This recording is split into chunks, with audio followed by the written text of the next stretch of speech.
entrevistada aqui. A gente está com a deputada Janaína Pascoal. Deputada, bom dia, muito obrigado pela participação, tudo bem? Tudo bem? Bom dia, é uma honra poder participar. Estava aqui enrolada para conectar, mas graças a Deus, a ajuda da Renata deu certo. Sempre dá certo, sempre dá certo. Muito obrigado pela participação. Eu queria fazer a pergunta logo de cara, né? A gente teve ontem à noite o ministro Gilmar Mendes aí determinando que os recursos destinados aí ao pagamento de benefícios fiquem fora do teto de gastos. Esse tipo de ação é função do STF? Não é função.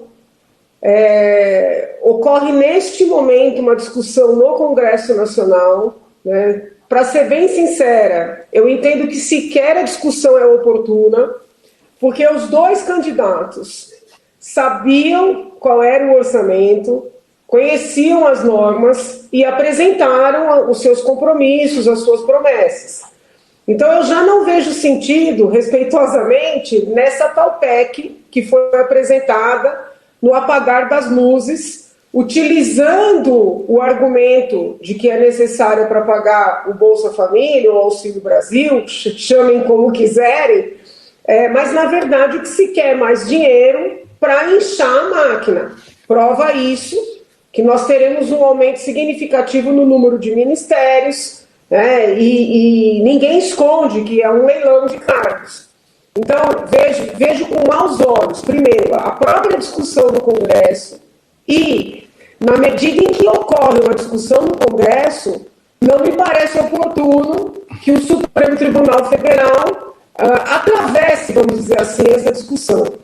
Penso que o ideal seria o governo eleito buscar, vamos dizer assim, tirar, né, recursos daqueles setores que ainda estão inchados, não conceder aumento para quem já ganha muito, benefícios para quem já tem muitos benefícios, não criar ministérios, e com isso poderia reorganizar, né, os gastos para poder investir em programas sociais que se mostrem necessários, né, e não como moeda de troca também, porque infelizmente muitas vezes os programas servem como moeda de troca, né, para uma futura reeleição. Então, em resumo, na minha percepção está tudo errado. Ô, Edu, fique à vontade. Doutora Janaína, antes de começar, eu queria falar uma coisa para a senhora. Eu já conheço a senhora há alguns anos, a senhora não vai se lembrar de mim. O Laércio, seu marido, foi um dos primeiros chefes que eu tive no mercado. Se eu tive e tenho uma carreira no mercado, eu devo bastante ao teu marido, Laércio, no HSBC, foi meu chefe há uns 20 anos atrás. Eu tive com você uma ou duas vezes ali, quando a gente trabalhava junto lá no banco. Sobre o mercado, sobre a política, eu queria saber da senhora a sua opinião sobre a postura do Bolsonaro nesse período pós-eleitoral, né?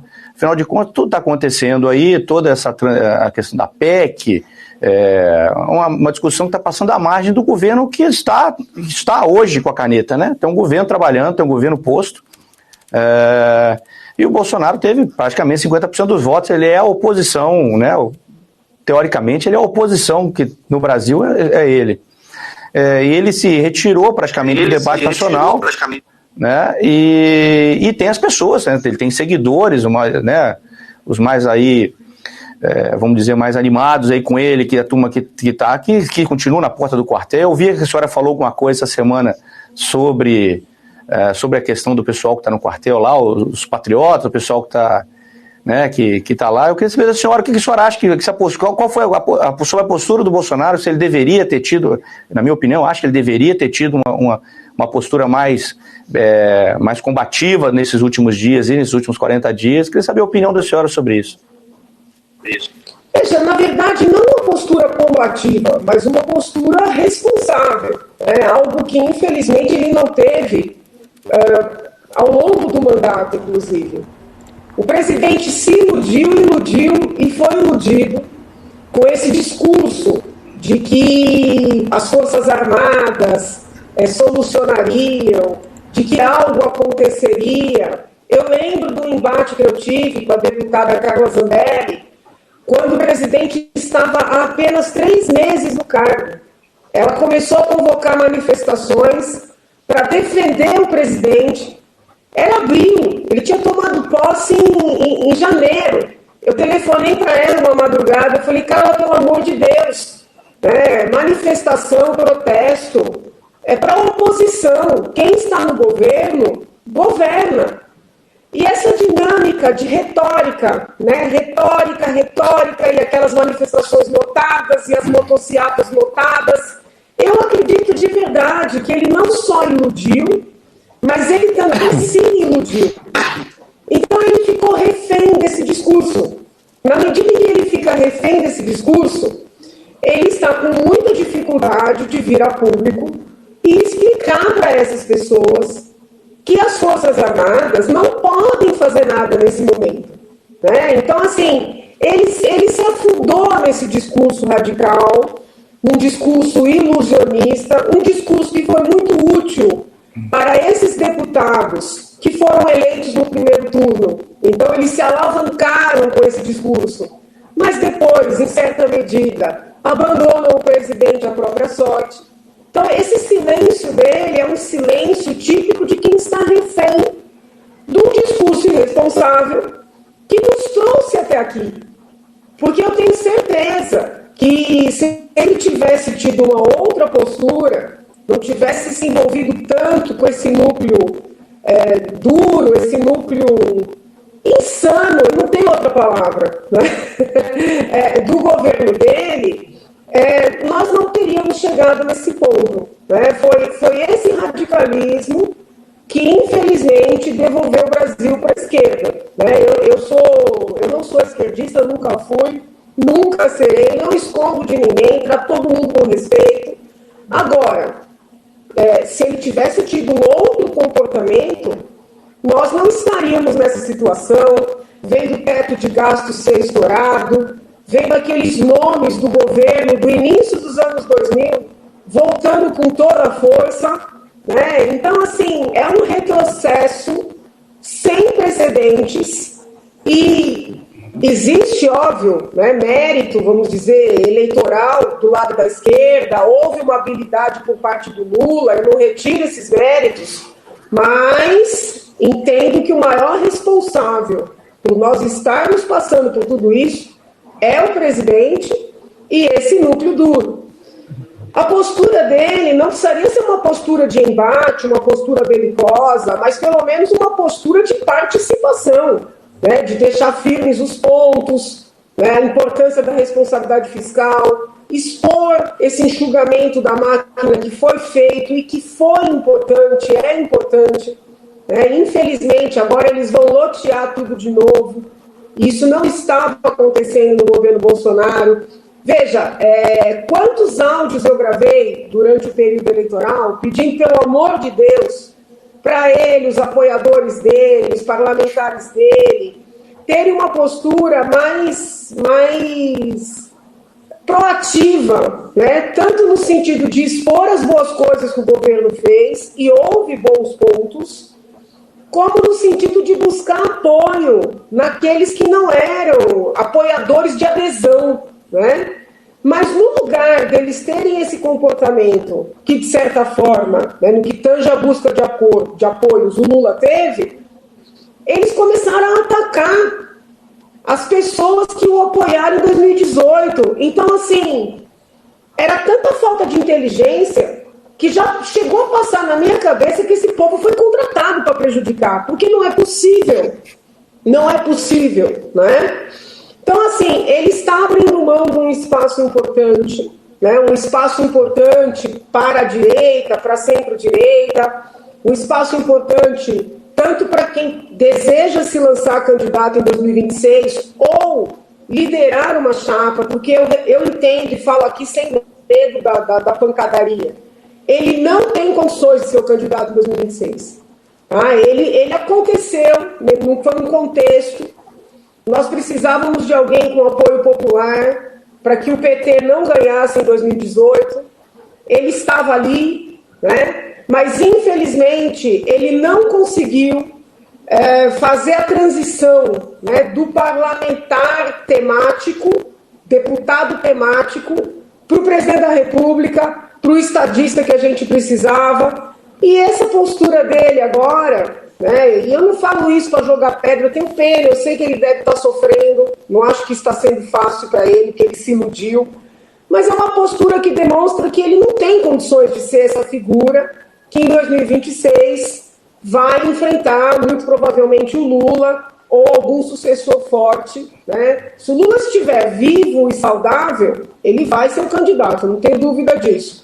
Ou um sucessor dele, que provavelmente virá muito forte, né? Então, assim, o radicalismo do bolsonarismo jogou o Brasil nos braços do PT. É triste, mas essa é a realidade.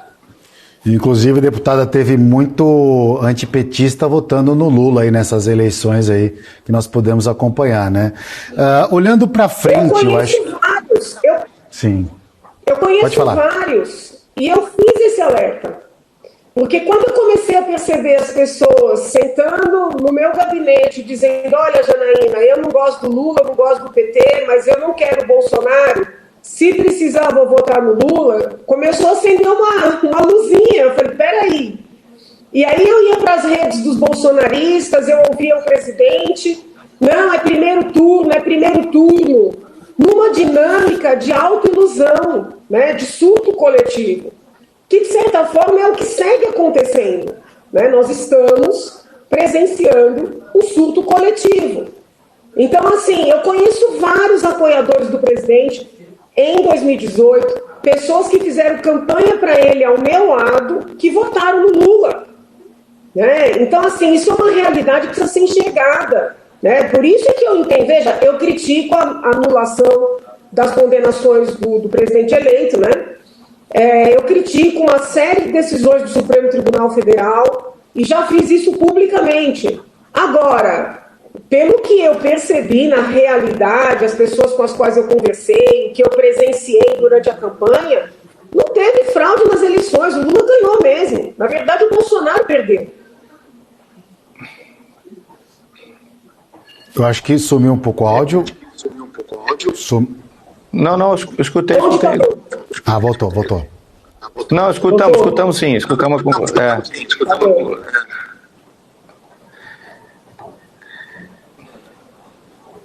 Mas doutora Janaína, eu acho que a senhora levantou vários pontos aí importantes, né? Eu também, todo mundo conhece várias pessoas que votaram em 2018 no Bolsonaro, e essa eleição ou quiseram ficar ao nulo, ou quiseram votar, enfim, no PT. Mas insisto, né? A senhora não acha inocência demais de pessoas que não deveriam ser tão inocentes, como Armínio Fraga, Pedro Malan, Baixa, toda a turma do PSDB, principalmente, né, que foi oposição, que foi PSDB contra PT tantos anos, né? Não é muita ingenuidade essa turma entrar numa história de frente ampla democrática patrocinada pelo PT?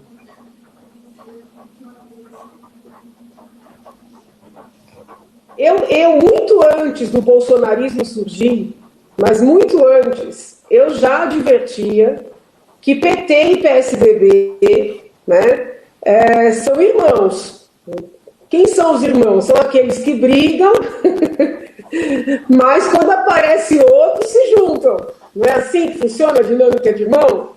Então existe muita identidade, né, entre PT e PSDB.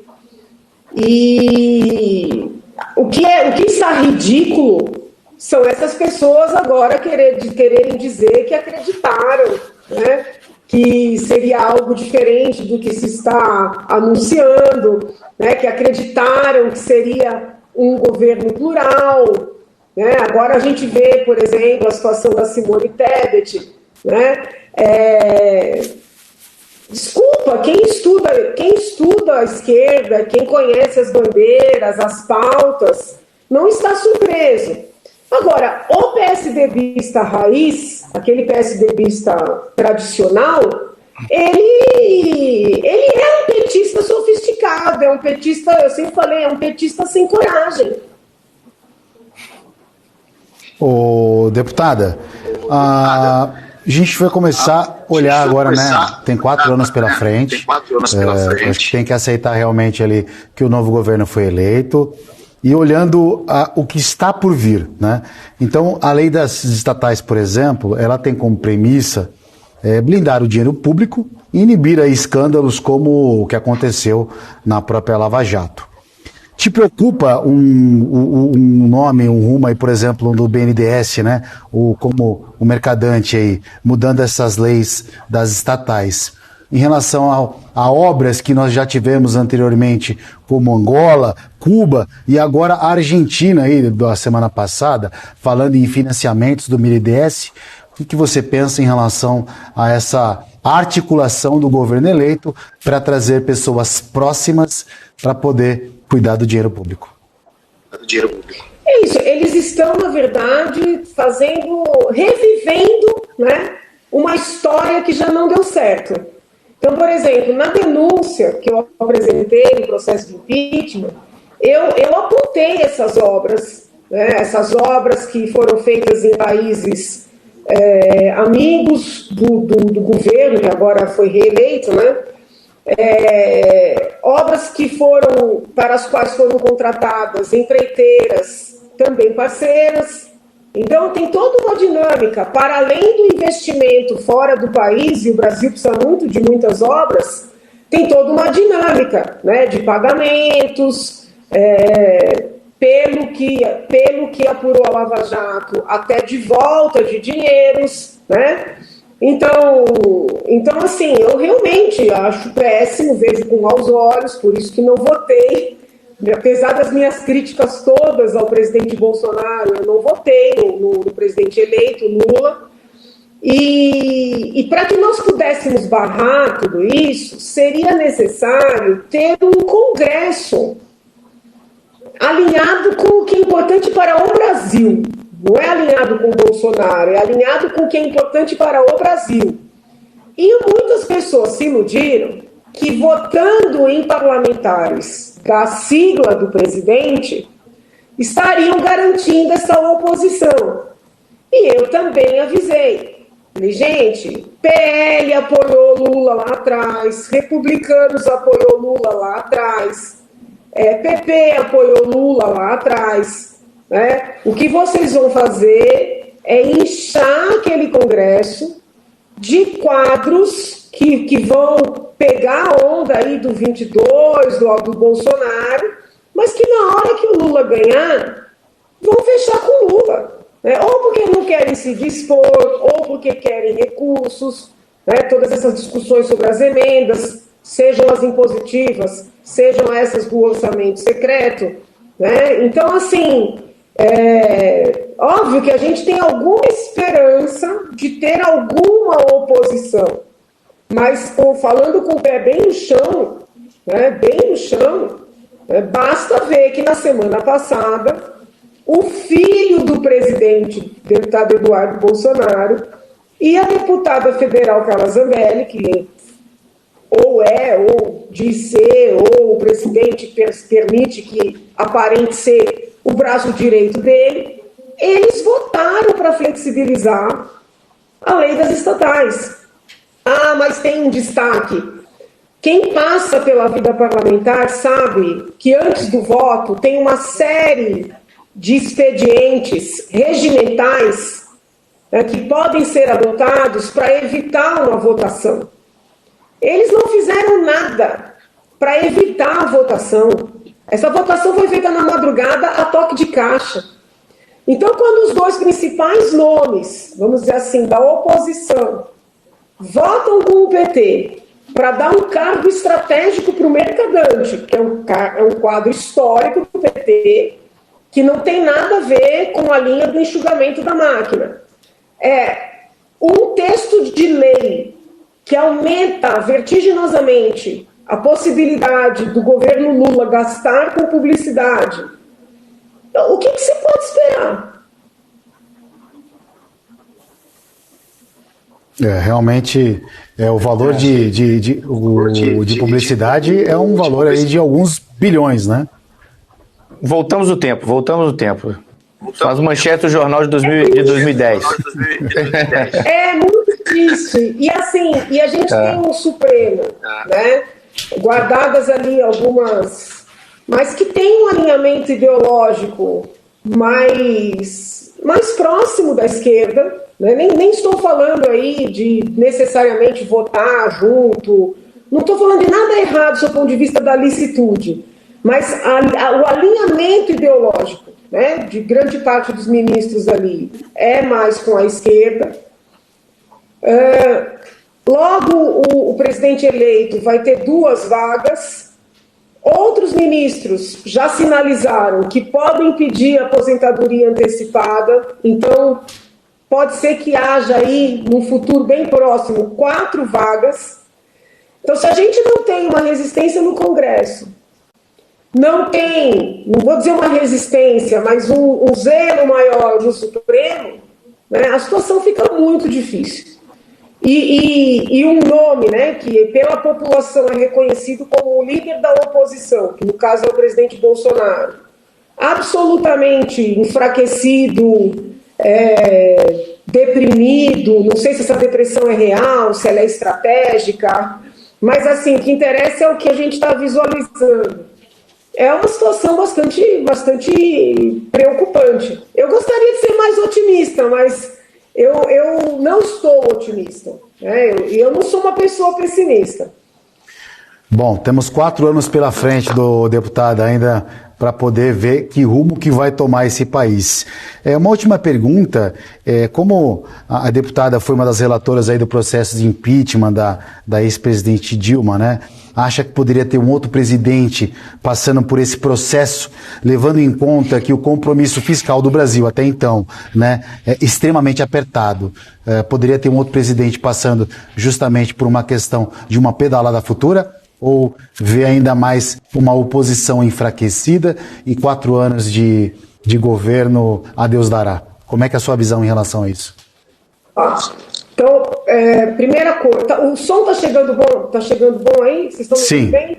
Sim. Primeira coisa, já está tramitando no Congresso Nacional um anteprojeto, ainda não é projeto, para alterar toda a legislação referente ao impeachment, tá? Então, se esse anteprojeto virar projeto e for aprovado, fazer o impeachment de um presidente da República, por piores que sejam os atos, vai ser algo muito difícil,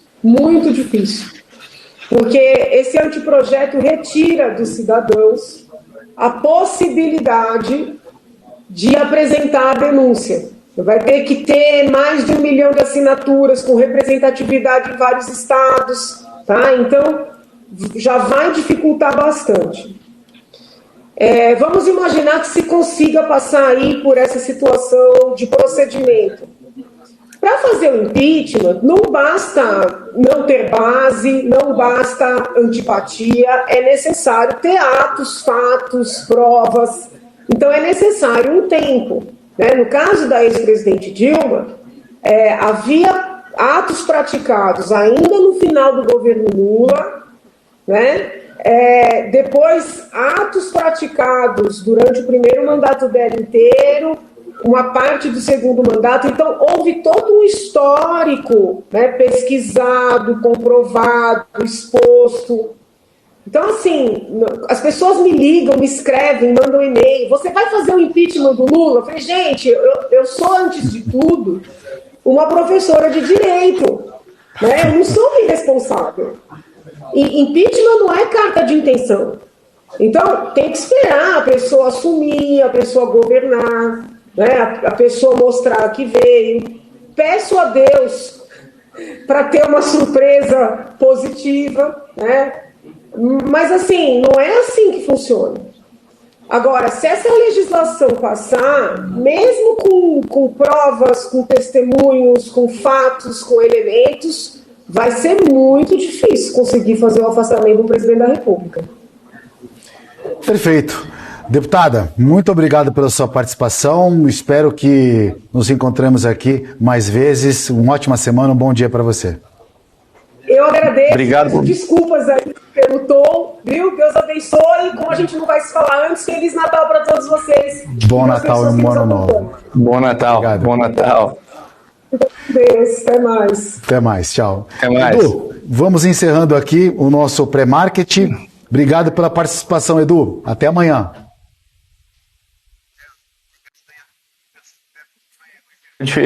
De YouTube, que é normalmente segunda-feira às 9 da manhã, Marco, eu tive que adiar para poder participar aqui com a Janaína Pascoal, que é uma entrevista legal, né? Não, mas quem me acompanha, daqui a 10, 15 minutos, meu programa no YouTube da Act vai começar o Market Sormap, falar um pouco de mercado.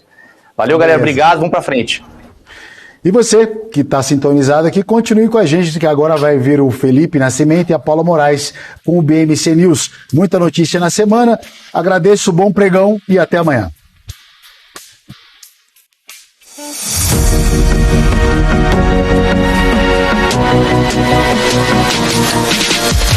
BMC News, informação que gera valor.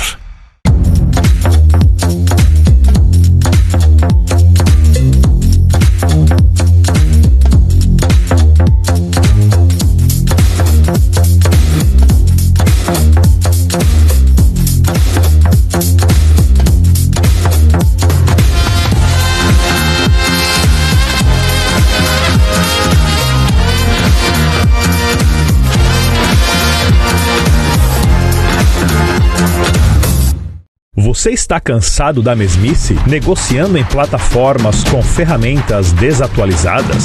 Falta variedade e funcionalidade? Aproveite nossa grande seleção de ferramentas de trade. Baixas taxas de negociação, suporte em português 24 horas por dia, com mais de 200 criptomoedas disponíveis para trade. E a